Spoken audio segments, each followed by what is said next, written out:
What is up, everybody? Happy Monday. This is The Quad with Chris Young. As always, I'm Chris. We got Haley the Bear. Hi, guys.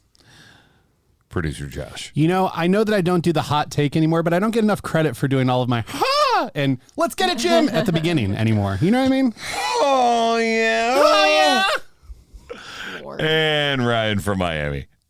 All hail the Sky Ray. By the way, I like this logo. It's a I very, do very really nice like logo. that hat. I'm not going to lie. Yeah. By the way, the reaction pouring in from the folks at the Rays, they love the Devil Ray jersey you were wearing. Just saying you might be getting some City Connect swag customized sent to you. Just let you know. If they'd like to get us dugout crap. seats, we'd be happy to come down for a game. On-field passes, courtesy of me, are on the table. For We should go to a game. I would like to go to there. We should go support our boy. Can I dump Gatorade on Ryan at the end of the Yes. game? No. Win or lose, it doesn't matter. It I'm doesn't still matter. out there doing it. If you're Yeah. Can you gonna, imagine they lose like 10-1 and there's Josh just pouring Gatorade on me? It feels very on brand for me. I like it. We Let's got a go, lot baby. to get Happy to this Monday. week, and it is a wonderful Monday. This is, of course, after May the 4th Be with and Cinco de Mayo, Cinco de Mayo. the 5 of May. the 5 of May. Ryan, obviously, you know what I'm getting ready to ask you. Oh, so yeah. So, I'm, yep. No, it's up. It's ready. Oh, It's here. my It's God, ready you to have go. the poll Yeah, pulled it's- up? The tab is open. We are ready Let's to go. go. And He froze. polls are brought to you by our own X account. It is The Quad with CY, twitter.com/The Quad with CY. And the poll was, what smells better than it tastes? And with 46.7% of the vote, It's coffee, isn't it? coffee was your winner. Yep. Coffee. It could have Although been- coconut did come in second. It could have been gasoline, but I was not able to put my actual answer in there. It's not. We're not encouraging people to Yeah. I'm not yeah, saying they should yeah. drink gasoline. I'm just saying. We don't think that is appropriate. The views of Josh Cleve are not represented by the rest of the Quad with If Christian. they're listening to this podcast and decide to go drink gasoline, they're probably going to do it anyway. You know what I mean? As Ryan runs away. Ryan's off to go drink some gasoline. I don't know. Lord. Ryan just You know, I got was up told and one ran day- away. I was told one day that it's either beer or gasoline. So if there's, Oh, here we go. You know what? That's a great music segue. Let's go to music. music. So, obviously, again, Young Love and Saturday Nights, top 15 and climbing. I saw Very, 14, very happy about 14 that. this week. I know. Yeah. Very happy about that. Had some absolutely incredible shows in Toledo, Columbus, Ohio, and Pittsburgh. I got to give a specific shout out to Columbus. It rained that entire show. The whole night it rained on those people, and they stayed the entire time. Do you have a thrust that goes out in the crud? No, I couldn't even get out there in the rain I was with like, them. you could have had your your bush in the rain. You know what I mean? Playing glycerine. Okay, here's the thing. Also, Your Prince Super Bowl moment was waiting for you. Just purple rain in the rain. It was there for the taking. well, can I tell both of you two things that you fail to be cognizant of? And it's interesting because people forget sometimes. I actually, the first night in Toledo, it was my official 18th anniversary of being on RCA. So I've been doing this for a little while. I have definitely had shows where I ran down a thrust while it was raining on me with my guitar. Hell yeah. More than once, in fact. So I've done that before. Shout out Toledo. A lot of my family was in attendance of your show. Did they approve? They approved. We got thumbs up? Got thumbs up. All right. I like that. Yeah, it was just an amazing weekend. Like, all of the shows were great. The crowds were insane. Just, yeah, incredibly grateful. Thank you guys very, very much. I appreciate it. They were a lot of fun. Obviously, the album and the song is doing really well. So I'm just sort of sitting back and enjoying watching it run up the chart. I'm fingers crossed to where it gets to. Heck yeah. Heck yeah. Thanks, Cotton. Bold strategy, Cotton. Let's see if it pays off. All right, Josh, you brought up something before we jumped on the podcast. And Yeah. I want you to talk about it. First of all, and this is belated, but happy birthday, Randy Travis. Mm-hmm. I've been lucky enough to be around him on a regular basis. He's come to a bunch of my shows where he just ran. They're like, "Hey, is it cool if we show up?" And I'm like, yes. But go ahead. Yeah, so on Friday, Randy Travis released a brand new song called Where That Came From. First new music in a long time, and especially since July of 2013 when Randy Travis had a stroke and was rendered unable to walk, spell, read, etc.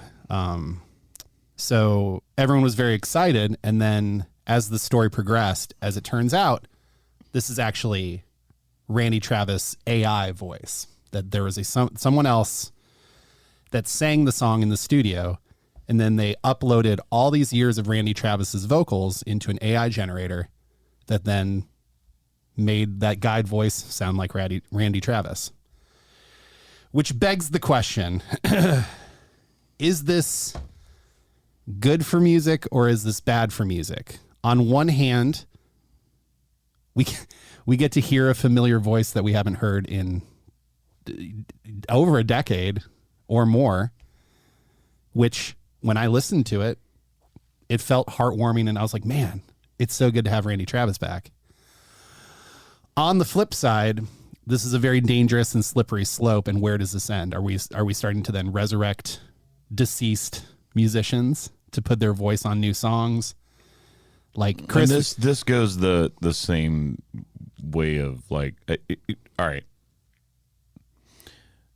Anyone that knows me knows I love Randy Travis. oh my gosh, amazing. Randy Travis showed up at one of my number one parties. I love that he was able to get music that he created back out into the world again. And in this particular instance, I think it's incredible. That being said, the fact that this exists and someone with enough technical knowledge of how these things work could take someone's voice, put it into a program, and make it sound like they were not just singing something that they didn't sing on, saying something they didn't say. Sure. It's very much like the deep fake videos where people are like, oh my God. Did you see that this person said this about this person? You're like, that didn't happen. Yeah. And it was all computer generated. And once it's out there,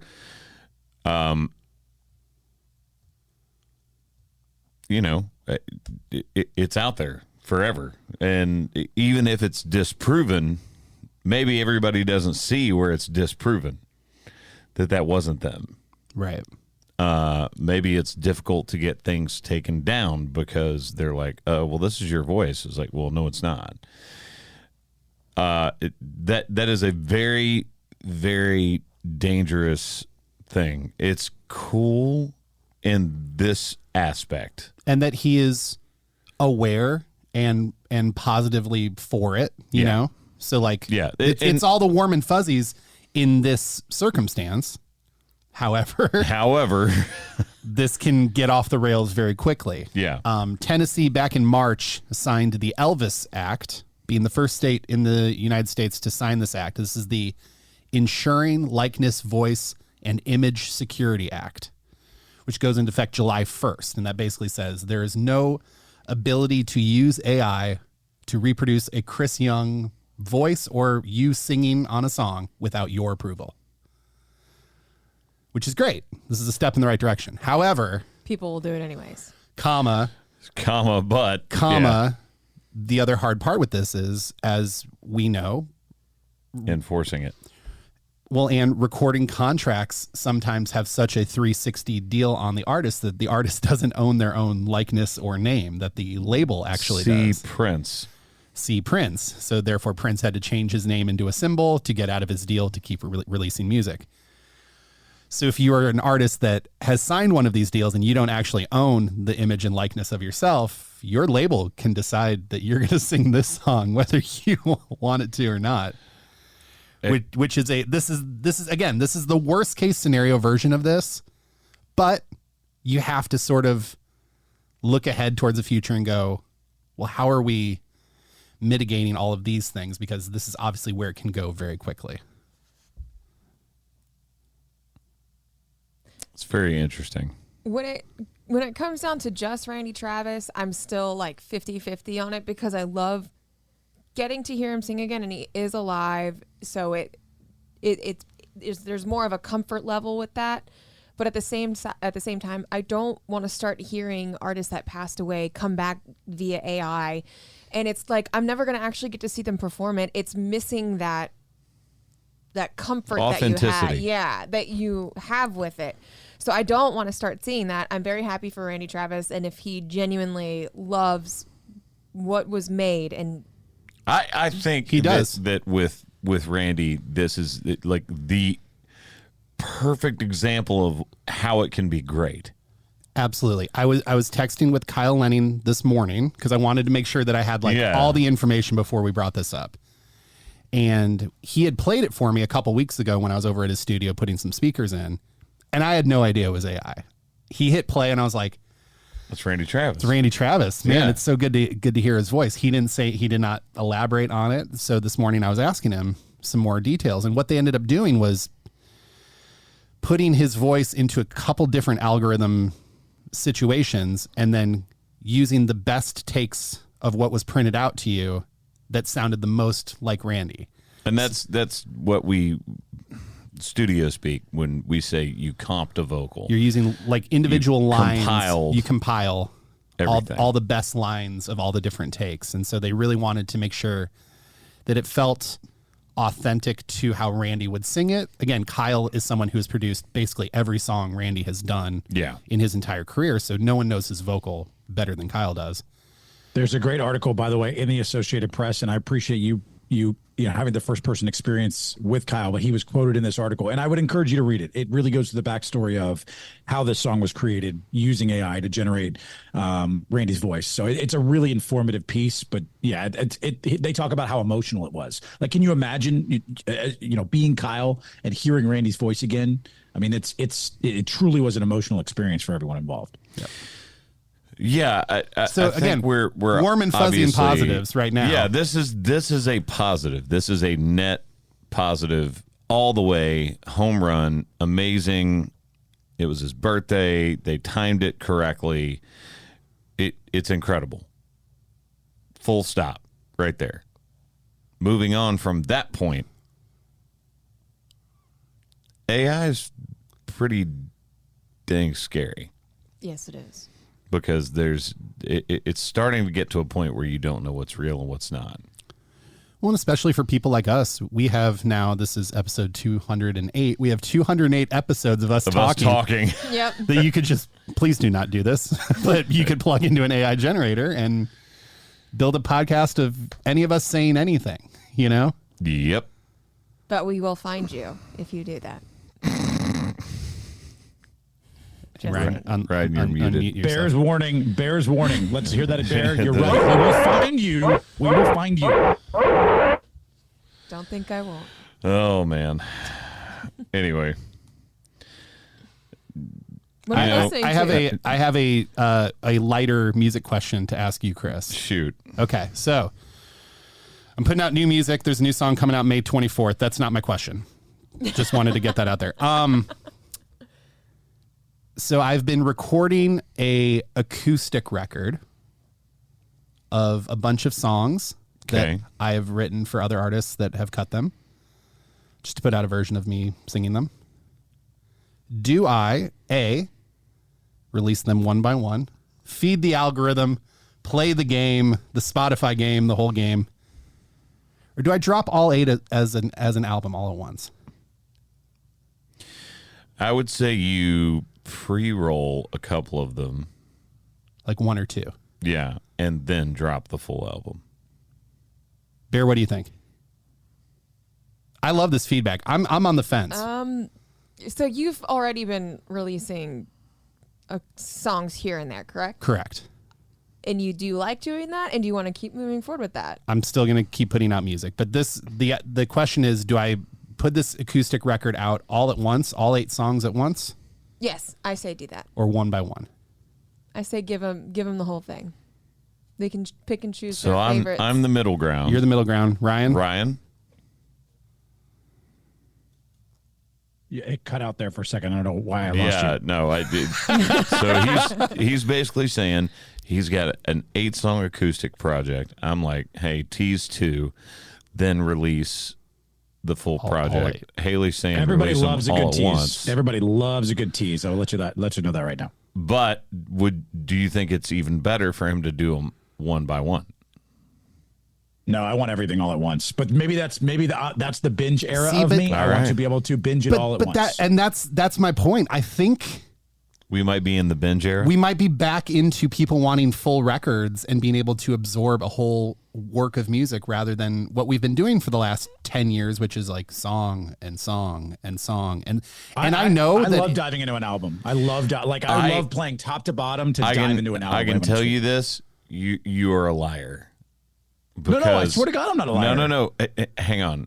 You're either of a certain age, Ryan, or you're a liar. Are you calling me old? Are you calling me old? Well, let me explain why I say this. Even the most popular artists in our genre,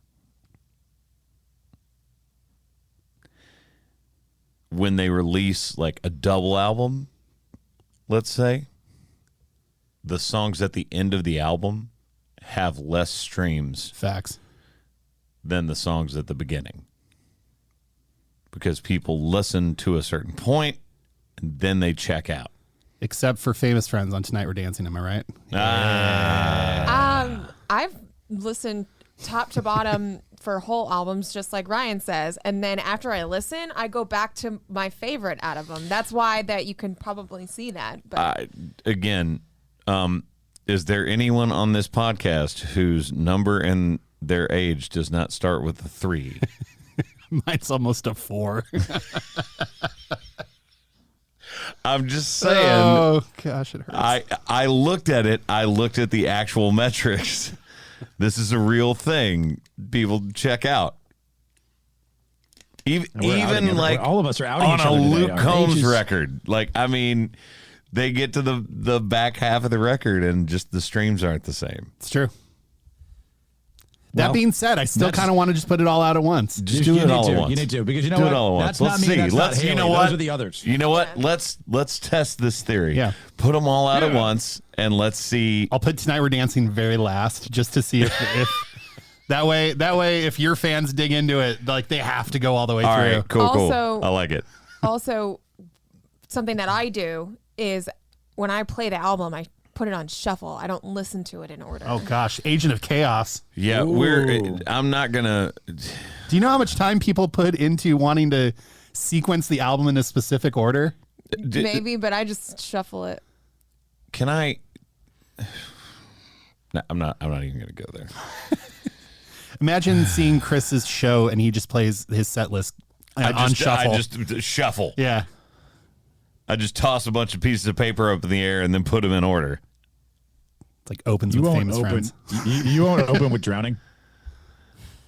Yeah, I would. It'd actually be a fun opener. I mean, not Not fun. not fun. What the not hell? fun. Not fun on a subject matter, but like fun in like an emotional, like gotcha Yeah. immediately. Not fun. You won't open with Heartbeat.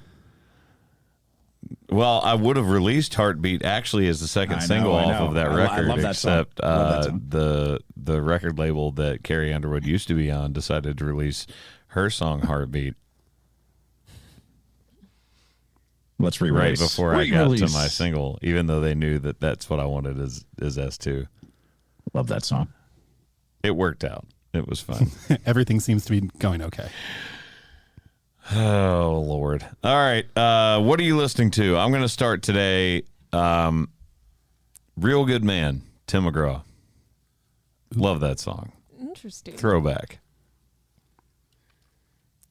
Back in the High Life Again by Steve Winwood. I've been on a Steve Winwood kick like What you the wouldn't hell? believe.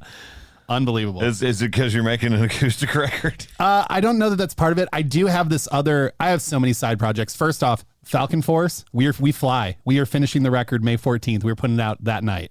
We will upload to iTunes the second we're done with it. Nice.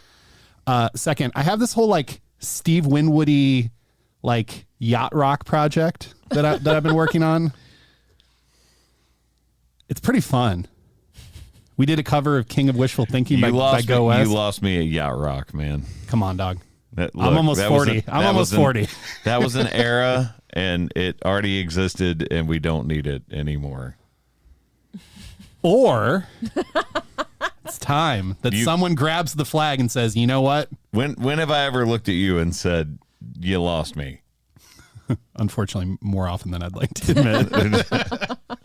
No, not on like an opinion on the podcast, but on Yacht Rock, I'm gonna make you a mixtape. We'll get you back. Well, All Hall right. and Oates. You know Haley. what I mean? What? No, but that's what I'm saying. That era, yes. Now, no. I don't know. All right. The 80s were back. Haley. Now it's time to go back. Well then, pivoting. My song of this week. It's not going to be Yacht Rock. No, It could be if you wanted it to be. It's Too Sweet by Rich Girl. Hosier. Rich Girl by All Oates. You know. All right. Too Sweet by Hosier. Ryan, go ahead. This is a song. You remember when we did the segment where it's like songs you could recognize right from the beginning of the song, the minute it plays, seconds in? Yeah. This one is dun dun dun dun dun dun dun dun dun. Sunshine of Your Love? Sunshine of Your Love by Cream and Clapton is one of my. I don't know. It just came on randomly on one of the Sirius XM channels I was listening to, and I was like, I went right into a little guitar solo right in the beginning. It was You know, great. you know what's interesting is I did not think that was the song that he was singing. What did you think Really? it was? It sounds like the funky town. You sort of sounded like you were doing. Is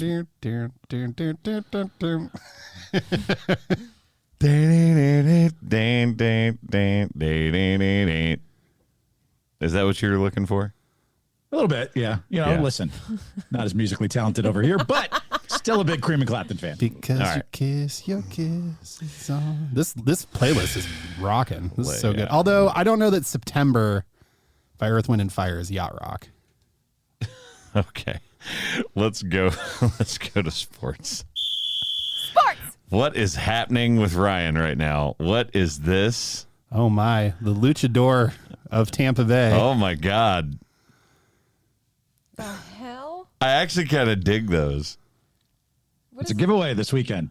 Ray The Randy Mysterio, Rosarena luchador mask. Tampa Bay Ray Mysterio Jr. You didn't Yeah. even lose a bet and you put it on. For those of you that are not watching on YouTube right now, something very interesting is going on, and the And hat. that, wow, this is aggressive. Wow, this looks like you don't know what colors are, because you have like teal and then regular blue and yellow, and there's a lot going on right now. This is constricting my face, and it's very uncomfortable. Take it Yeah, off. Major League Baseball. Do we have any updates that anyone actually wants to talk about? I think it's still too Yes. early. Well, okay. So, couple things from baseball. Number one, The Rangers are good. and so the Rangers defending World Series. I was going to say Super Bowl. Defending World Series champions are good.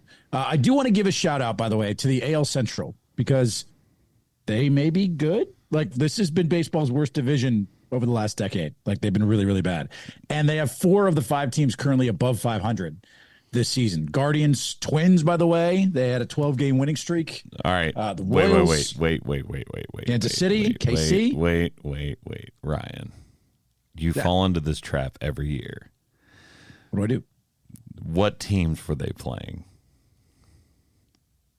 We can get to that point later on. But Every single year, you're like, oh, they're amazing. Like, look at this record. And I'm like, who have they played and what is the record of those teams?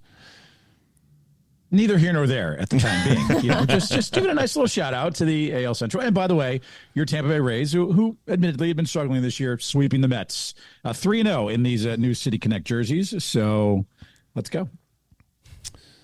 All right. The NBA, the Lakers have already fired their head coach. Shocking no one. Oh my God. No way. I have a good trivia question on that, by the way. Go for it. Very good trivia question. Okay, so Darvin Ham, who was the Lakers coach, was fired on Friday. He was the Lakers' sixth head coach since Phil Jackson retired in 2011. Can you name the other five? And Bernie Bickerstaff, who was an interim head coach, is not among the ones. Can you name the other five? So we're not counting the interim. How many do I have to name? You have to name the other five other than Darvin Ham. So there's five other coaches since Phil Jackson retired. Luke Walton. Ding ding. Tyronn Lue? No, he never coached for the Lakers. That was okay. That was and that's the funny thing. I actually Frank Vogel. I thought about Tyronn. Frank Vogel. Ding ding ding. You're there. The fact that used to coach for the Cavs. That's why I went Tyronn Lue. I knew it was somebody that used to coach for the Cavs. With the Kings now. With the Kings now. Yeah, what's his name? Mike Brown. Mike Brown. Yeah, that's Mike three. Brown. That's who it was. That's who I was trying to think of. You're missing two others, and you're going to kick yourselves when you think of them because they're pretty obvious. But. Jesus. I mean, I've got a phone in my hand. I could totally cheat and just. One of them also coached for the Houston Rockets and the New York Knicks. Mike D'Antoni. There you go. And then the last one played for the Los Angeles Lakers. Derek Fisher. No, nope. Just kidding.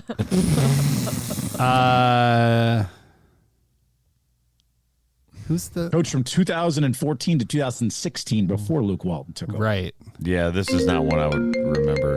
Sorry. The answer is Byron Scott. Byron Scott. The answer to that question. Yeah, I would never have gotten that one. I would never have gotten Byron Scott. Those are in addition to Darvin Ham, those are the 6 Lakers coaches since Phil Jackson retired in 2011. All right. I want to talk NHL for a minute. The Preds Predator. Oh my God, yeah, they did. The Predators, didn't they lose every game at home?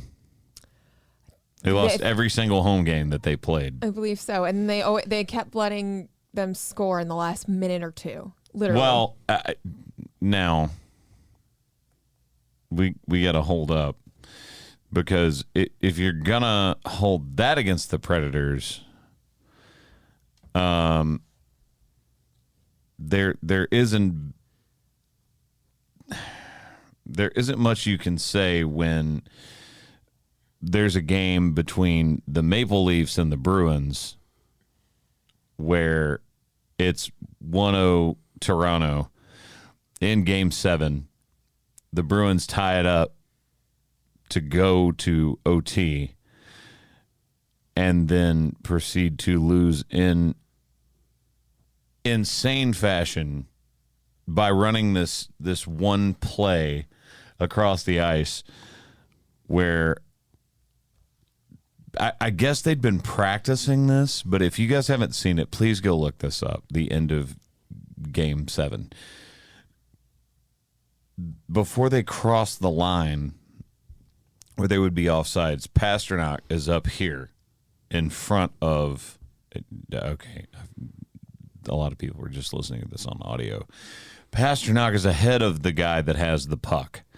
And before they go across the line... slap shots the puck past him into the corner of the wall where it bounces in front of the goal. Pasternak picks it up on his stick and then crosses the goalie up and throws it over his right shoulder to win in OT. And evidently this is a play. That's a very good description, by the way. That was very good. This is a play that they've run, I guess, a lot. Isn't it kind of like an alley oop? It's kind of like an alley oop. It really is. It's the alley oop of hockey. But it was so crazy and just, such a moment because it's game 7. Everything's on the line. Everybody is just, when you get to that point of a game, you're in OT of game 7, you're panicking because one mistake is all it takes. Yeah. And they choose to run a play like that is just insane and so hard to execute. And they did it to perfection. It was amazing. Or Toronto. 6 straight game 7 losses for the Maple Leafs. Ouch. Yikes. Oof. Byron Scott. Dang it. I should have got that one. You're impressed, by the way, Josh? Josh is not still to jump too much. Irritated. But Anthony Edwards and the T-Wolves beating the Nuggets in game 1? I bet heavy on the Timberwolves to beat the Nuggets in game 1, and they did not let me down. All right. It's a bad matchup for Denver.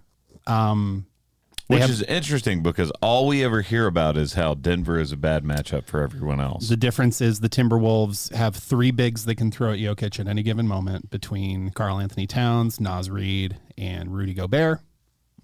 I mean, Jokic still had 30 points. Like, it's not a bad game by Jokic, but that's a lot of length, a lot of size. The Timberwolves are really good. I expect the Nuggets to win tonight, as the Nuggets rarely will lose 2 in a row at home, especially in the playoffs. So if you are of I also have a simple aside that I would like to throw to anyone listening to this that's actually paying attention, even if you don't really get into sports.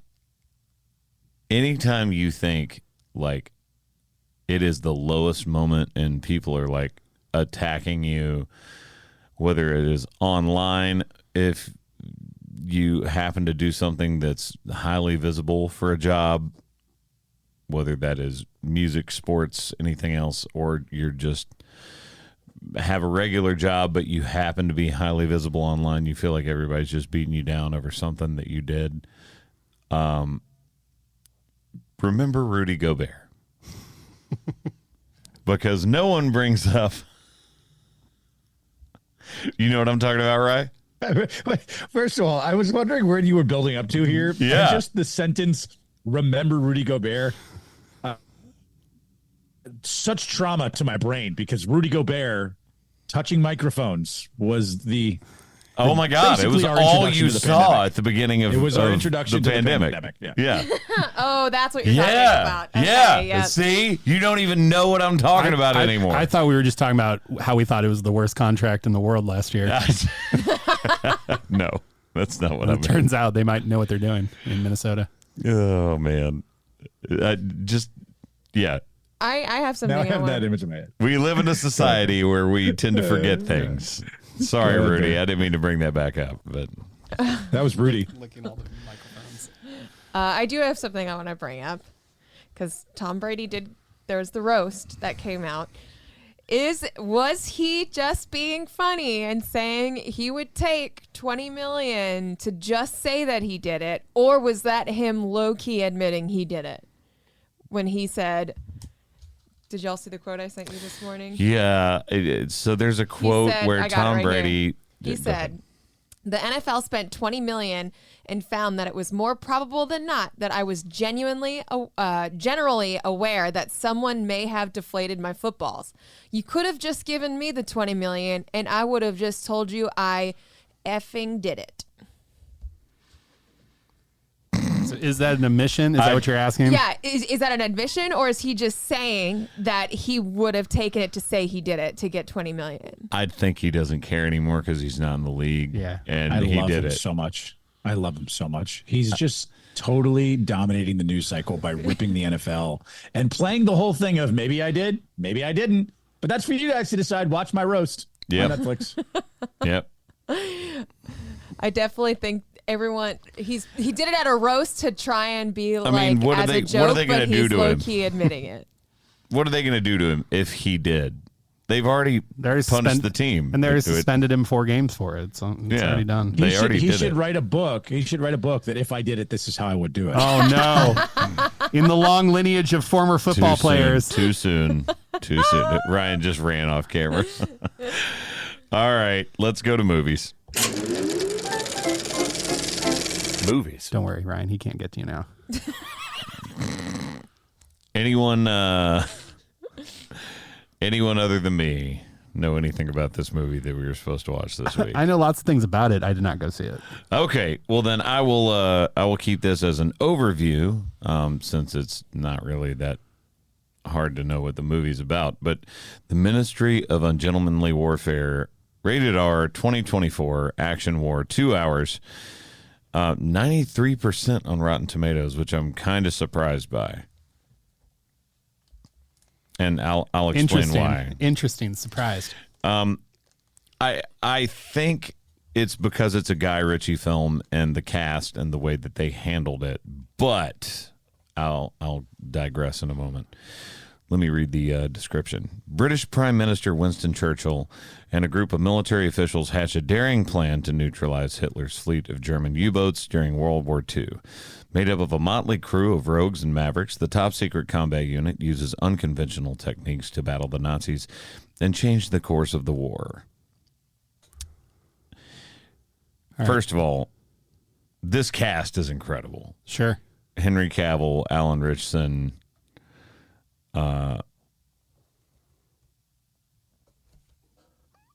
name. Well, no, I'm trying to make sure that is it Asa Gonzalez, I believe? I don't want to mispronounce her name. But Henry Golding, Carrie Elwes is in this. Come on. Yeah. Till Schweiger. It's a really, really incredible cast. That being said,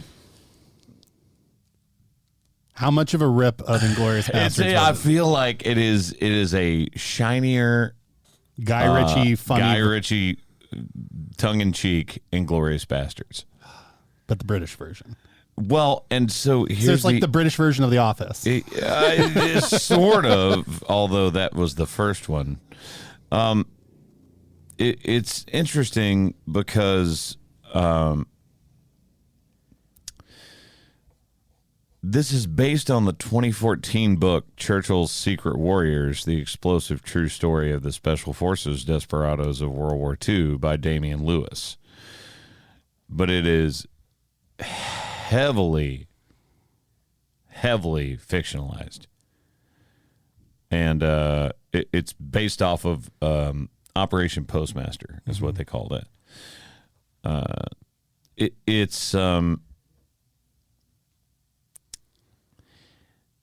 It's sort of like the superhero version of what happened.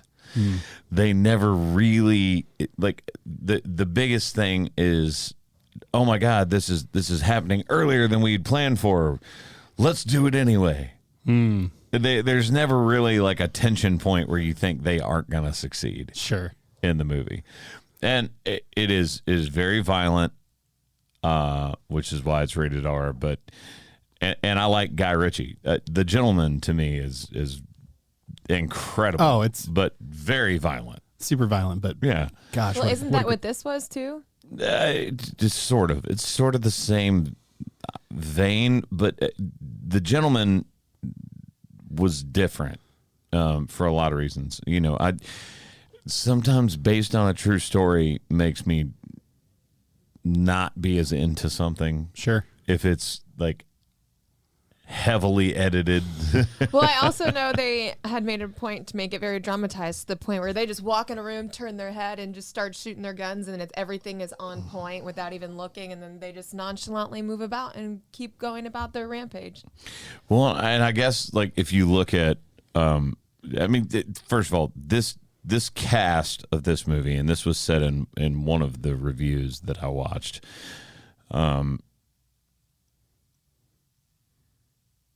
they're all really good looking. Mm-hmm.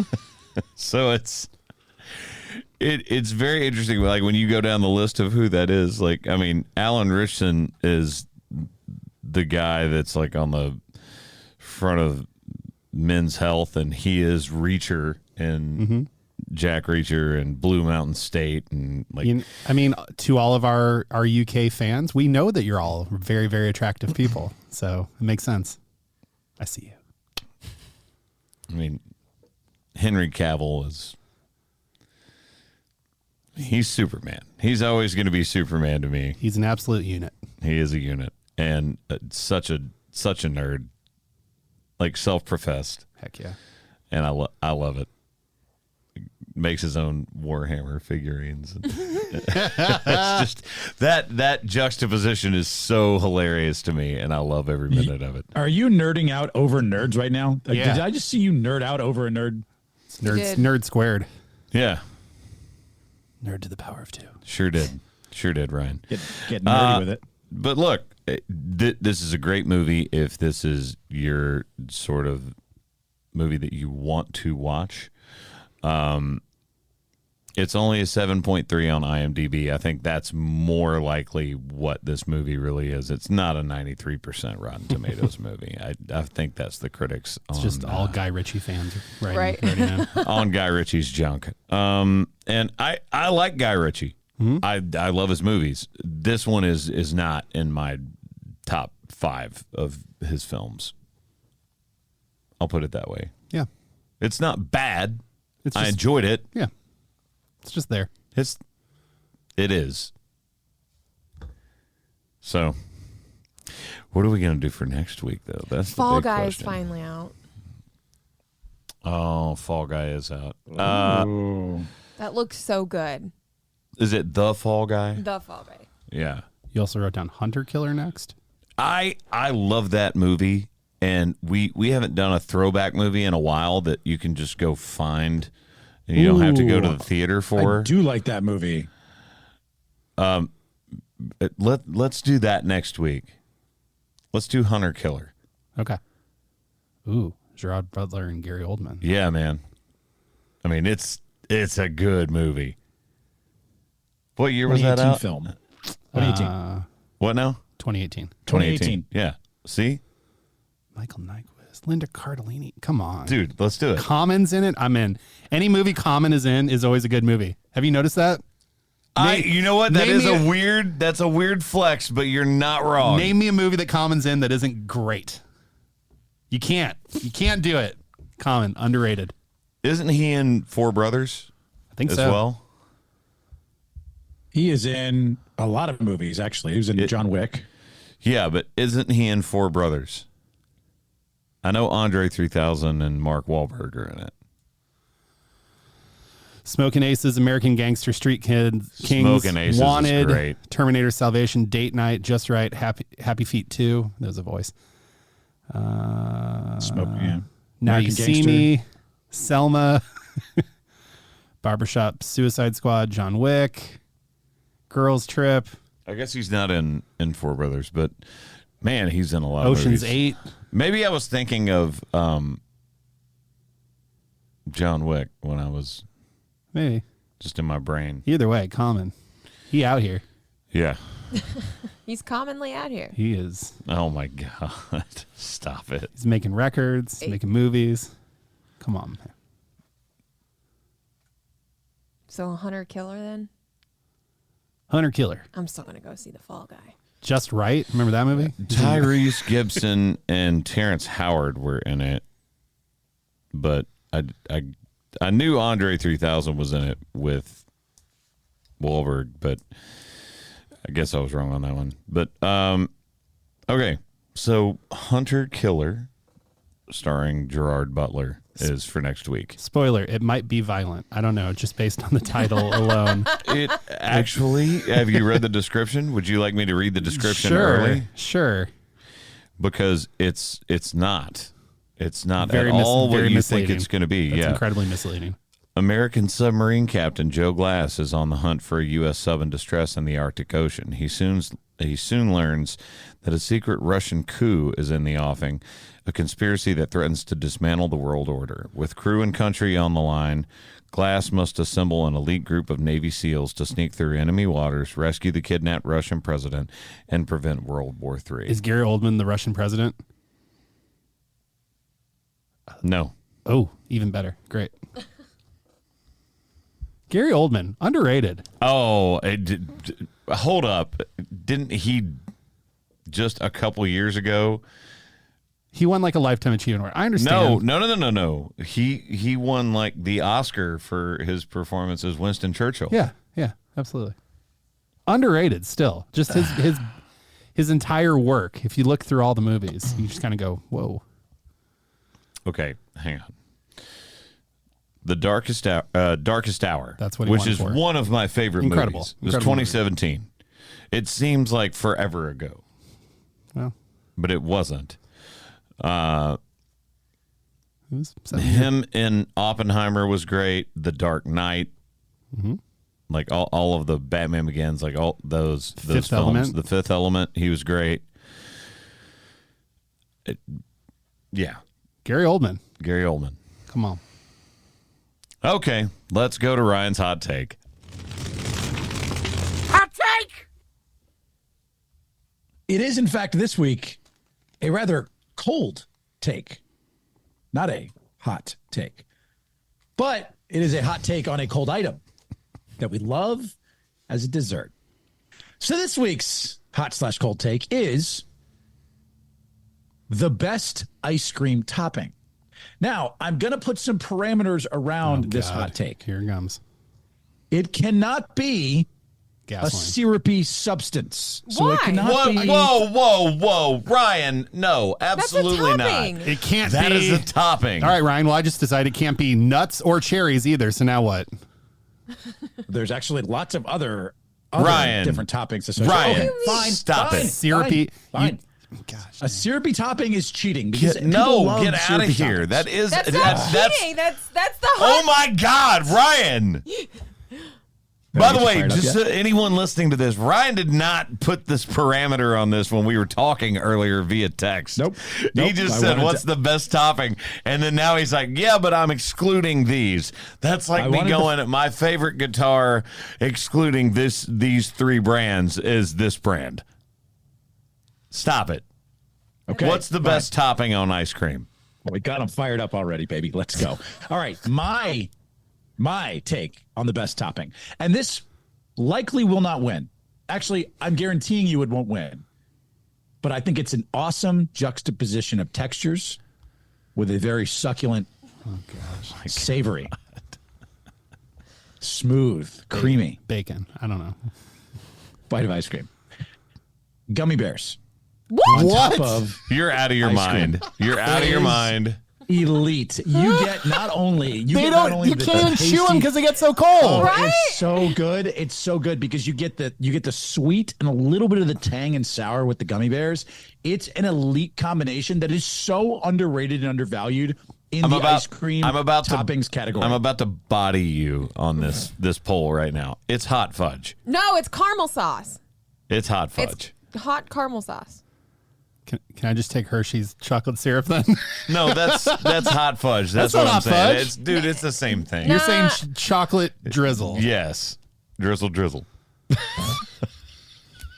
I hate it. You're saying hot fudge. You have to go with hot. Your hot fudge is your take. Chocolate syrup is different It's than hot fudge. okay. I'm sorry. It's chocolate syrup. Is that better for Chocolate everyone? That would be that is different. Chocolate syrup. It's not different. That is literally. It's not the same as hot fudge. You're going for the win here, by the way, which is fine. Yeah. I'm going contrarian. I'm Now, going contrarian. Look, I would also say if we need a fourth, since me Hold and on. Josh Hold seems on. to be on the same Hold page. on, I was only taking that because you guys left the door open. for Oh, it. okay. Go ahead. I was going to take the W just Go ahead. immediately. No, that's the dub. I already won. I over. am going to say that Unless you're a dog and you can't eat chocolate. can we differentiate that Magic Shell is different than chocolate No, sauce? that is not different. But it's chocolate. Mine becomes a thin, crispy shell of chocolate on top of it. Josh, I can't use that. now you If no sound one like gave- Ryan. If no one goes sprinkles here, I'm going to be honest with you. We're going to have I'm a going to very take. I love angry sprinkles, crowd. so I'll take sprinkles. But I don't feel like you can just hold the monopoly on Hershey syrup, hot fudge, Magic oh my Shell. God. It's chocolate topping on ice cream. I think that you're trying to take over everything. That's Chocolate fine. syrup. That's fine. You're trying to take the W by taking all of the. It's all of them. chocolate syrup. Which brand? No, that's not what we're doing. We're not then going, okay, one person gets Hershey's and one person no. It's chocolate syrup. I'll take sprinkles. That's fine. Or you can join me guys- on the hill of chocolate syrup. I'll take Wait sprinkles. a minute. Are you also considering chocolate sprinkles a chocolate? You can't take all things chocolate. No, chocolate syrup is different. And when they say magic shell, it is a version of chocolate syrup that hardens over the ice cream. With coconut oil. I would like to give you our good friends at Thrillist.com and their top 5 ice cream toppings ranked. Because hold on, because when I say caramel, I want the hot caramel that you put over it that's melted. You don't want to just take all caramel sauces like some You people? don't just want a piece of caramel, or caramel, if you will. A Werther's just sitting on top, which is what Ryan would do apparently since he likes gummy bears on ice cream. At number 5, strawberry sauce. At number 4, magic shell, not chocolate drizzle, magic shell. At number 3, crushed Oreo cookies. I feel like that's like cookies and cream ice cream. It's different. At number 2, fresh fruit. And at number 1, according to our friends at Thrillist.com, the best ice cream topping of all time is hot fudge. Okay, so should I allow Josh to have magic shell and I'll go hot fudge? Thrillist considers them two separate things. All right, then that's what we're doing. We are gonna. I apologize, sir. It's fine. I apologize. We will differentiate between those two. So the toppings are caramel sauce, hot fudge, gummy bears, and magic shell. Can you specify hot caramel sauce, please? No. No, it's caramel sauce. Stop it. It's sauce, which means it's not. It's caramel. Do you say Saucer! caramel? Ooh, better hot take. Caramel or caramel? Oh, maybe next week. Maybe next week. Oh, let's do it right now. Oh, God. You want to All right. Thank you guys for listening to The Quad with Chris Young. As always, I am Chris. From Ryan, Josh, Haley, and myself, we love you guys. Thanks for listening. We'll see you next week. And